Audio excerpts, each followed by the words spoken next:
সমাজ মিলে আরেকটি ছাত্র অধিকার পরিষদ গঠন করবে এবং তাদের নেতৃত্বে ইনশাআল্লাহ এই ফ্যাসিবাদী এই স্বৈরতন্ত্রী জগৎ পতন হবে। সেই প্রত্যাশায় আমরা থাকছি, ইনশাআল্লাহ একদিন পরিবর্তন হবে। আপনারা জানেন সেই কোটা সংস্কার আন্দোলন থেকে এখনো পর্যন্ত আমাদের নেতা কর্মীদের নামে অসংখ্য মামলা দেওয়া হয়েছে। এখনো পর্যন্ত কোন একটি মামলার প্রতিবেদন এই আওয়ামী লীগ সরকারের নিয়োজিত প্রশাসন দিতে পারেনি। আমরা দেখেছি ডাকসু হামলার সাথে যারা জড়িত ছিল তাদেরকে অব্যাহতি দেওয়ার জন্য তারা সুপারিশ করেছে। আমরা ধিক্কার জানাই এবং এই সরকারের প্রতিবেদন, যে প্রতিবেদন পুলিশের মাধ্যমে তারা দিচ্ছে, সেই প্রতিবেদনকে আজকে এই পর্যায় ময়দান থেকে আমরা প্রত্যাখ্যান করছি। আমরা সরকারকে আহ্বান জানাচ্ছি যে তড়িঘড়ি করে আপনারা আটক করে আমাদেরকে হয়তো চুপ করিয়ে দিতে চাচ্ছেন, কিন্তু আপনারা যদি সুষ্ঠু প্রতিবেদন না দেন, যারা এই হামলার সাথে জড়িত ছিল, যারা আমাদের হত্যার নির্লক্ষ্য ছিল, তাদেরকে যদি আপনারা শাস্তির আওতায় না আনেন, তাহলে এই বাংলার ছাত্র সমাজ রাজপথে নেমে দুর্বার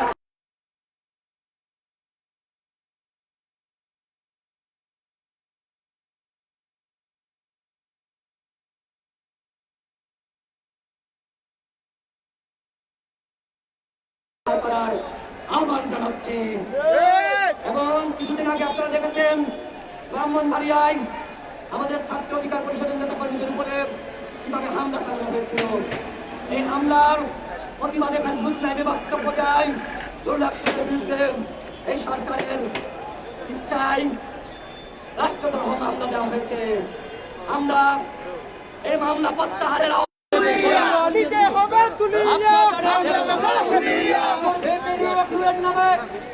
গত পরশুদিন সেই ব্রাহ্মণবাড়িয়ায় একটি রাষ্ট্রদ্রোহ মামলা দেওয়া হয়েছে।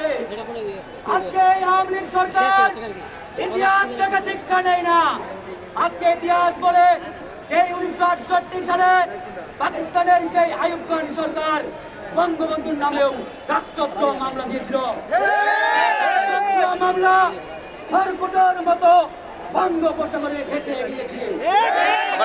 আবার চালু ফোন আসছিল, এটা চালু করে দেন। আজকে যে দুটো খণ্ড অভিযোগে এই রাষ্ট্রদ্রোহ মামলা দেওয়া হয়েছে, এদেশের ছাত্র জনতার গণ আন্দোলনে এই রাষ্ট্রদ্রোহ মামলা বুড়িগঙ্গায় ভেসে যাবে। সেই রাষ্ট্রদ্রোহ মামলায় দুটি অভিযোগ আনা হয়েছে। একটি অভিযোগ, এই জনক নূর নাকি বর্তমানে আওয়ামী সরকারকে অবৈধ সরকার বলেছে। আজকে আমরা এই পল্টন ময়দান থেকে ন্যায্যহীন ভাষায় বলতে চাই, 18 কোটি জনগণ যেভাবে বলে আমরা বলি বর্তমানে আওয়ামী সরকার একটি বিনা ভোটের অবৈধ সরকার। আরেকটি অভিযোগ আনা হয়েছে, যে অভিযোগটি হচ্ছে বর্তমান এই হুদা কমিশনকে বেহুদা কমিশন বলছে। বিক্ষোভ সমাবেশ থেকে আমরা বলতে চাই, বর্তমান এই হুদা কমিশন বাংলাদেশের ইতিহাসে একটি অপদার্থ বেহুদা কমিশন। এই পর্যায়ে আজকের এই কালো পতাকা মিছিল এবং মিছিল পরবর্তী বিক্ষোভ সমাবেশে সমাপনী বক্তব্য রাখবেন সারা বাংলাদেশের গণমানুষের প্রতিবাদের সেই অগ্নিমুখ ছাত্র জনতার আইকন ডাকসুর সদ্য সাবেক এমপি নুরুল রহমান। হামলা মামলা হুলিয়া দিতে হবে তুলিয়া, হামলা মামলা হুলিয়া দিতে হবে তুলিয়া। আজকে ডাকসু হামলার 1 বছর পূর্তি উপলক্ষে বাংলাদেশে যে বিচারহীনতা চলছে, সেই বিচারহীনতার বিরুদ্ধে আজকে আমাদের এই কালো পতাকা মিছিল বিক্ষোভ সমাবেশ।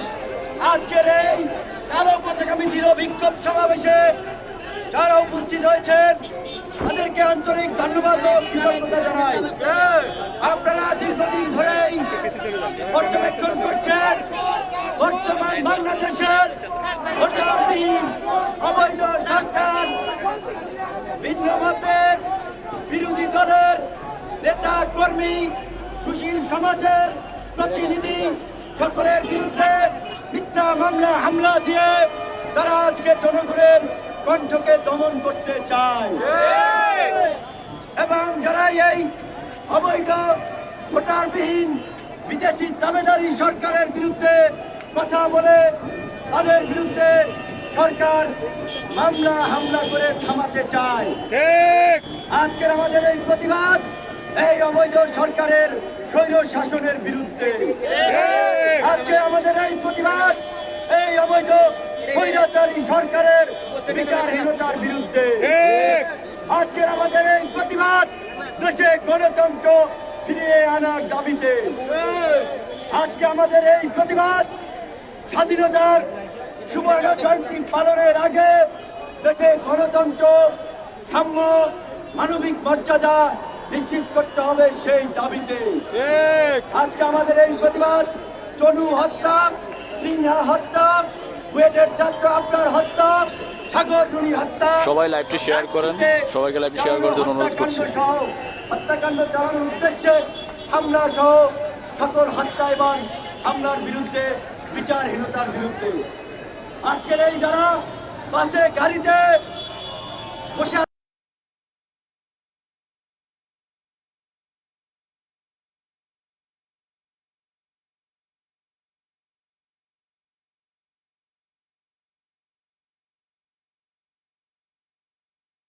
আজকে তাদের কেউ এমপি মন্ত্রী হওয়ার জন্য এই পল্টন ময়দান অবরোধ করে নাই। আজকের এই ছাত্র যুবকরা, ছাত্রলীগ, যুবলীগ, বিএনপি, আওয়ামী লীগ কোন দলের পদ পদবিতে পাওয়ার গ্রহণ দেওয়ার জন্য আজকে জনগণের কষ্টের কারণ হয়ে দাঁড়ায় নাই। জনগণ যে দীর্ঘমেয়াদী কষ্টে ভুগছে, গণতন্ত্রহীনতা, বিচারহীনতায় ভুগছে, তার থেকে উত্তরণের জন্যই আজকের এই আমাদের পল্টনের এই ঐতিহাসিক সমাবেশ। আমরা আজকের এই ঐতিহাসিক সমাবেশ থেকে এই অবৈধ ভোটারবিহীন সরকারকে বলতে চাই, আপনারা এই 12 বছরে আপনারা দমন পীড়ন চালিয়ে দেশের গণতন্ত্রকে ধ্বংস করেছেন। ধর্মীয় প্রতিষ্ঠান থেকে শুরু করে সচিবালয়, পুলিশ, র্যাব, সেনাবাহিনী বলেন, আদালত বলেন, সমস্ত জায়গায় নোংরা দলীয়করণের মাধ্যমে দেশে একটা একদলীয় শাসন ব্যবস্থা কায়েম করতে চাচ্ছেন। এদেশের গণতন্ত্রকামী জনতা একদলীয় শাসন ব্যবস্থা কায়েম হতে দিবে না। ইতিহাস থেকে যদি শিক্ষা না নেন তাহলে আপনাদের পরিণতি হবে আইয়ুব খান, এরশাদ, সেই স্বৈর শাসকদের মতো। আজকে যখন এই রুদ্ধতার পরিবেশেও ছাত্র অধিকার পরিষদ, যুব অধিকার পরিষদ, শ্রমিক অধিকার পরিষদের নেতৃত্বে সারা বাংলাদেশে তরুণরা যখন এই জাতিকে উদ্ধার করার জন্য তারুণ্যের একটি নতুন ধারা রাজনৈতিক দল গঠনের ঘোষণা দিয়েছে, এই সরকার তখন আমাদের বিরুদ্ধে মামলা করছে, ছাত্রলীগ জ্বালিয়ে দিচ্ছে, যুবলীগ জ্বালিয়ে দিচ্ছে, হামলা করছে। আমরা একটা কথা বলতে চাই, সেই 18 সাল থেকেই আপনারা অসংখ্যবার হামলা করেছেন, অসংখ্য মিথ্যা মামলা দিয়েছেন, জেলে নিয়েছেন, রিমান্ডে নিয়েছেন, আমাদেরকে থামাতে পারেন নাই। বরঞ্চ প্রতিনিয়ত ছাত্র, যুব, শ্রমিক অধিকার পরিষদ সারা বাংলাদেশে দুর্বার গতিতে এগিয়ে চলছে। আমরা আজকের এই সমাবেশ থেকে আপনাদেরকে হুঁশিয়ারি উচ্চারণ করে দিতে চাই, সারা বাংলার আমার ছাত্র, যুব, শ্রমিক অধিকার পরিষদের ভাই বোনদের উপর যদি একটা আঘাত আসে, পাল্টা আঘাত দেওয়া হবে। আমরা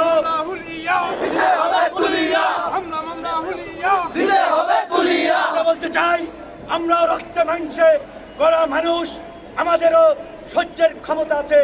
আজকে দেখেন ছাত্র, যুব, শ্রমিক অধিকার পরিষদের ভাই বোনরা মিটিং করছে, সমাবেশ করছে, সেখানে ছাত্রলীগ, যুবলীগের গুন্ডারা, আওয়ামী স্বৈরাচারীরা তাদের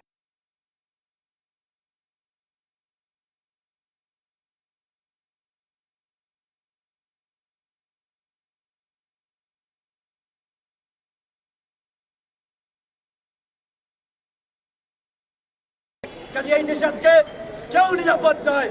সেজন্য আজকে জনগণকে বলবো, আপনারা দেখেছেন এই সরকারের প্রতি আস্থা রেখেছিল এদেশের জনগণ।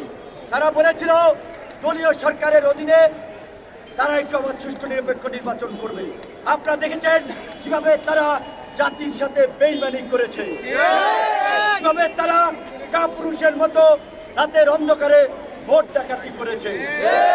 সুতরাং এই ভোট ডাকাত সরকারকে হটিয়ে দেশে গণতন্ত্র পূর্ণ প্রতিষ্ঠায় আজকে সারা বাংলার ছাত্র, যুবক, শ্রমিক, কৃষক, শিক্ষক, সাংবাদিক সকলকে আজকে ঐক্যবদ্ধ হতে হবে। এই ঐক্যবদ্ধ লড়াই সংগ্রামের মধ্য দিয়েই মুক্তিযুদ্ধের চেতনার সাম্য, মানবিক মর্যাদা, সামাজিক সুবিচার নিশ্চিত করতে হবে। এই আওয়ামী স্বৈরাচারেরা সেই পুরানো স্বৈরাচার, সেই এরশাদ পুরানো স্বৈরাচারের সাথে মিলে তারা মহা স্বৈরাচারে পরিণত হয়েছে। তারা এখন বুঝতে পারছে চতুর্দিক থেকে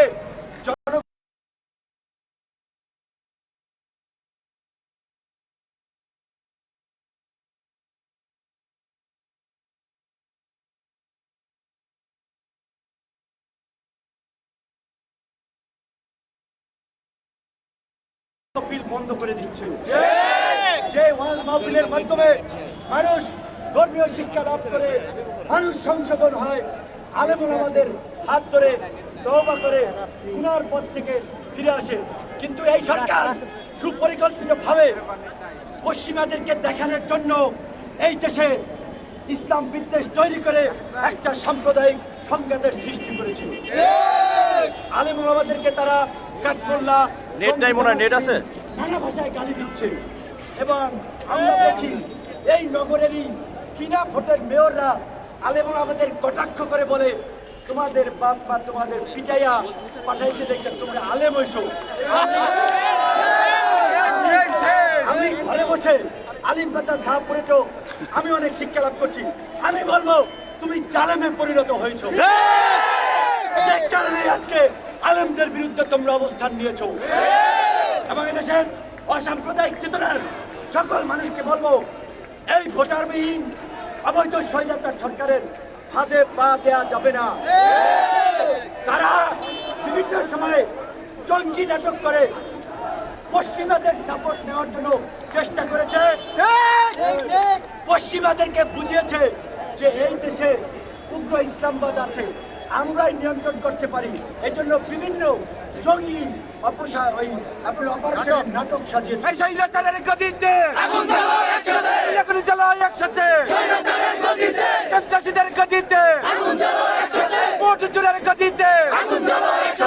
আজকে যখন আমেরিকাতে নতুন সরকার নির্বাচিত হয়েছে, আপনারা জানেন এই সরকারের মানবাধিকার গণতন্ত্রহীনতার কারণে ইউরোপ, আমেরিকার বিভিন্ন দেশ সরকারের উপরে প্রেসার দিচ্ছে যেন তারা গণতন্ত্র ফিরিয়ে আনে, মানবাধিকারের প্রশ্নে যেন তারা আপোষহীন থাকে, জনগণের অধিকার রক্ষা করে, বিতর্কিত ডিজিটাল নিরাপত্তা আইন বাতিল করে।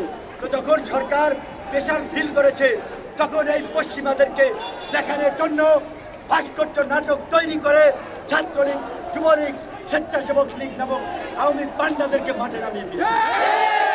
আজকে আলেম ওলামাদেরকে বলতে চাই, আপনারা সরকারের ফাঁদে পা দেবেন না।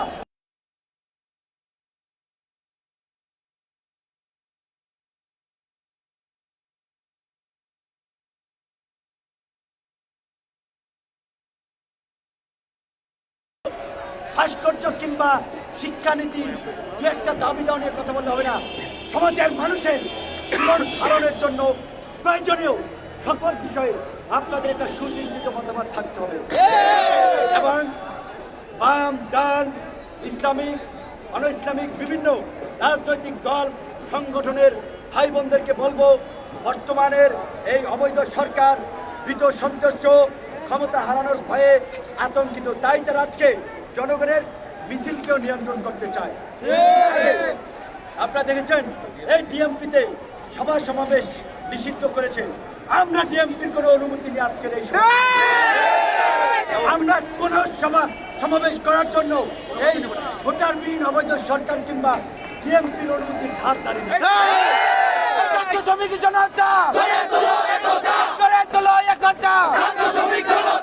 সংবিধান আমাদেরকে সভা সমাবেশ মিছিল মিটিং করার অধিকার দিয়েছে, সেটা ভোটারবিহীন সরকার কেড়ে নেওয়ার কে? তাই আজকে সমস্ত রাজনৈতিক দল সংগঠনকে বলবো, সভা সমাবেশের জন্য টিএমপি কিংবা ভোটারবিহীন সরকারের কোনো অনুমতি নেবেন না। যদি আপনারা অনুমতি নিয়ে সভা সমাবেশ করেন, তাহলে আপনারা এই স্বৈরাচারের আইন কানুন মানছেন, স্বৈরাচারকে প্রশ্রয় দিচ্ছেন। আমি দেশের জনগণকে বলবো, আজকে দেশে তারুণ্যের যে গণ আন্দোলন শুরু হয়েছে, দেশে মুক্তিযুদ্ধের চেতনার বাস্তবায়নে, গণতান্ত্রিক বাংলাদেশ বাস্তবায়নে আজকের তরুণ সমাজ একটা নতুন রাজনৈতিক দল গঠনের জন্য কাজ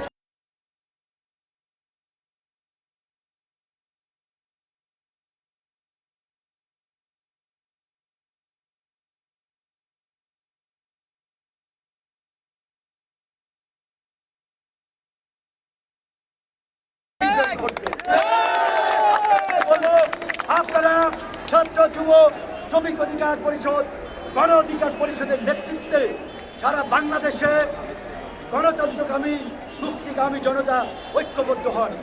আমরা এমপি মন্ত্রী হওয়া, ক্ষমতায় যাওয়ার জন্য তোমার আমার পরিষদ, এই তোমার আমার পরিষদ, গণ অধিকার পরিষদ, তোমার আমার পরিষদ, গণ অধিকার পরিষদ, আমার জনগণের পরিষদ, গণ অধিকার পরিষদ। স্পষ্ট কথা, আমরা গণ মানুষের অধিকার আদায়ে মুক্তিযুদ্ধের অসমাপ্ত কাজকে সমাপ্ত করার জন্যই আজকে আমাদের এই লড়াই সংগ্রাম। সেই লড়াই সংগ্রামে আপনাদেরকে সামিল হওয়ার আহ্বান জানিয়ে আজকের মতো বক্তব্য শেষ করছি। প্রিয় সাথী বন্ধুগণ, আজকে ধন্যবাদ। বাংলাদেশ নেতৃত্বে আজকে আমাদের বিক্ষোভ মিছিল শেষে